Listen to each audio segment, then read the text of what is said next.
I had a conversation with the devil. In my mid-20s, I worked as a bartender in a small, rundown bar just off the highway in rural Ohio. It was the kind of place where truckers and locals swapped stories over cheap beer, and the air always smelled of stale cigarettes and spilled whiskey. I've never told anyone about this, not my friends, not my family, because it sounds insane, but I'm certain I served a man one night in '97 who might have been the devil himself. It was a rainy Tuesday, the bar dead except for two regulars arguing over a football game. Around 11 p.m., the door swung open, and a man walked in. He was tall, maybe early 40s, in a clean but plain black jacket, like he'd just come from a business meeting. Nothing flashy, just polished, in a way that didn't fit the grime of the place. He sat at the counter, ordered a whiskey neat in a calm, even voice. No accent, no edge, just smooth, like he'd rehearsed every word his whole life.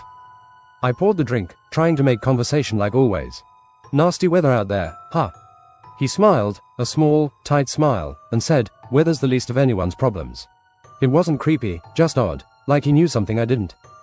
The air felt heavier, the hum of the bar's old fridge suddenly louder. I noticed the regulars had gone quiet, staring into their drinks. The jukebox, always glitchy, cut out mid-song, leaving a hum of silence.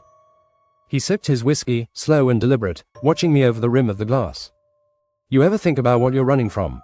he asked, casual as if he'd asked about the score of the game. I laughed, nervous, and mumbled something about student loans. But my chest tightened, and my mind flashed to things I'd buried: fights with my dad, a car accident I barely walked away from, regrets I never spoke aloud. It was like he pulled them out of me without trying. I shook it off, busied myself wiping the counter. He finished his drink, left a crisp 20, way too much for a $4 whiskey, and walked out into the rain. No goodbye, no small talk. I checked the glass after, spotless, like no one had touched it. The 20 was real, though, and I pocketed it, unsettled. The bar felt colder, emptier, like he'd taken the air with him. The regulars didn't say a word, just paid and left. I quit a week later. Couldn't shake the feeling that the bar was different. Lights flickered more, shadows seemed to stick in corners. I told myself it was just a weird guy, maybe a con artist good at reading people.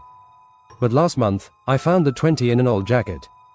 It smelled faintly of sulfur, and the edges were singed, like it had been too close to a flame. I'm not religious, but I've replayed that night 1,000 times.